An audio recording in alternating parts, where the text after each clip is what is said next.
kami hormati Bapak Dr. Usyono MA selaku pengampu mata kuliah Filsafat Pendidikan Islam. Di sini kami kelompok 7 ingin berdiskusi santai mengenai hakikat pendidik dalam pendidikan Islam. Adapun anggota kami yang pertama, nama saya Farah Nabila Tania, NIM 0307211005. Nama saya Jihantu Fahati dengan NIM 0307212042. nama saya M. Fadli Wibowo dengan NIM 0307212133.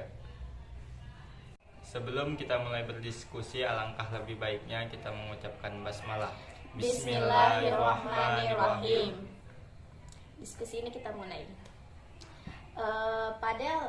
Aku mau nanya, dalam Islam soal mengenai pendidikan itu gimana sih pandangan Islam itu mengenai pendidikan itu?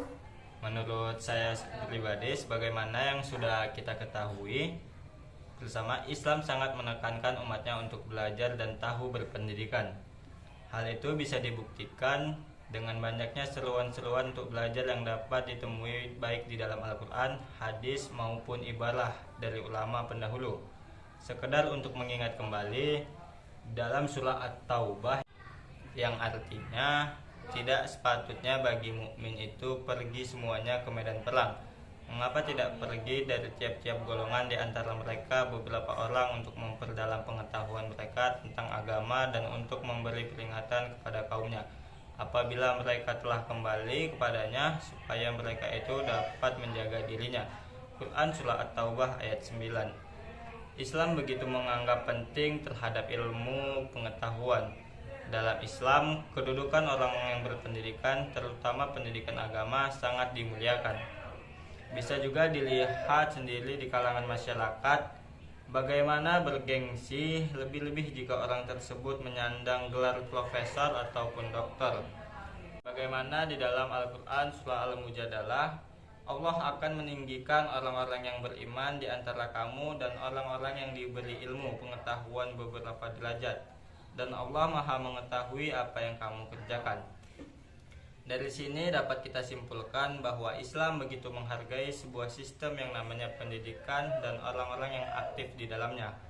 Akan tetapi yang perlu difikirkan untuk menyadarkan bersama bahwa secara tidak langsung diberi dua pilihan oleh Allah. Yang pertama menjadi mulia, yaitu dengan menjadi orang yang berpendidikan. Yang kedua yaitu menjadi orang yang biasa-biasa saja, yang berhak memilih dan harus menerima konsekuensinya. Mungkin menurut saya itu saja. Nah, sekarang saya ingin bertanya kepada saudari Farla, bagaimana pandangan Islam mengenai seorang pendidik? Ya, baik, saya akan menjawab. Pandangan Islam mengenai seorang pendidik itu sangat menghasilkan bentuk hubungan yang khas antara guru dan murid dalam Islam, yang pada hakikatnya adalah hubungan keagamaan, suatu hubungan yang mempunyai nilai kelangitan. Akan tetapi, akhir-akhir ini kedudukan pendidik atau guru mengalami pragmatisme di mana-mana.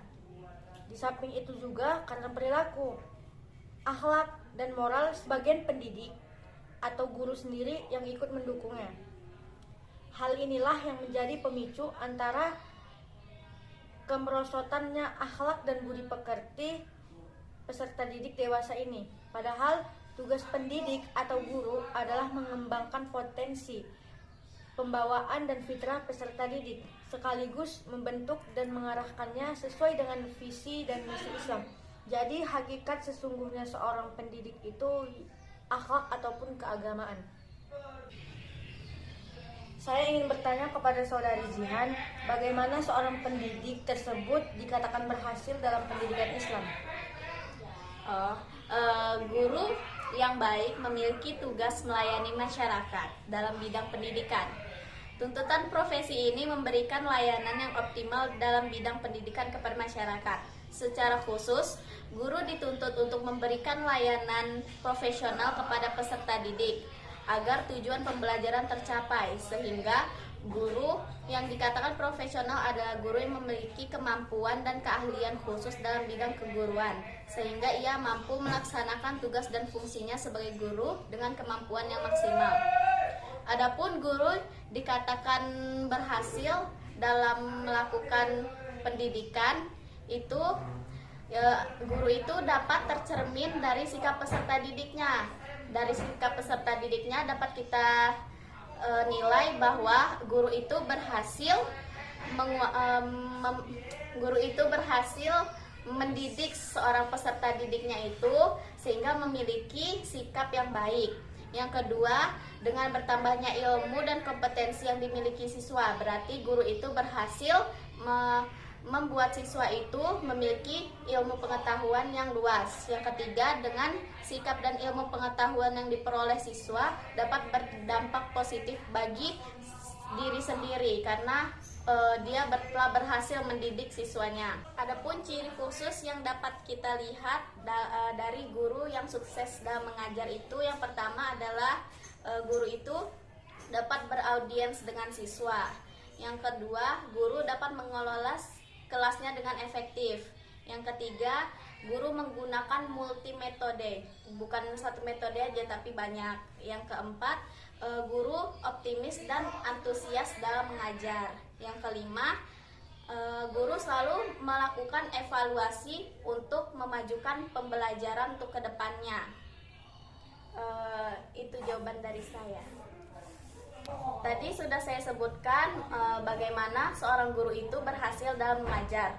Tentu di balik keberhasilan ada kesalahan. Bagaimana sih kesalahan-kesalahan guru dalam mengajar? Nah, tentu setiap guru memiliki potensi untuk berhasil menjalankan tugasnya sebagai agen pembelajaran yang handal, yaitu mendidik seorang peserta didik untuk menjadi sesuatu yang berguna untuk bangsanya. Keberhasilan guru ini secara nyata dapat dilihat dari keberhasilan peserta didik ketika mengikuti proses dan mencapai tujuan pembelajaran. Nah, di sini terdapat beberapa kesalahan pendidik dalam mengajarkan peserta didik. Yang pertama, tidak ada persiapan guru ketika mengajar. Yang kedua, guru memaksa peserta didik harus bisa memahami materi yang kita ajarkan. Yang ketiga, merasa diri paling pandai saat di kelas.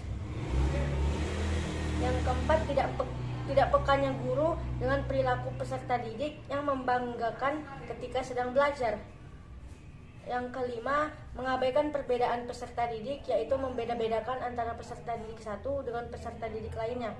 Dan yang terakhir, tidak sadar memberikan contoh tindakan kurang tepat pada peserta didik. Mungkin itu saja ciri-ciri atau kesalahan-kesalahan pendidik dalam mengajarkan peserta didik. Telah selesai hasil diskusi santai kami mengenai hakikat pendidik dalam pendidikan Islam. Mungkin ini saja yang bisa kami sampaikan. Kalau ada kata-kata kami yang salah, mohon dimaafkan. Akhirul kalam. Wassalamualaikum warahmatullahi wabarakatuh.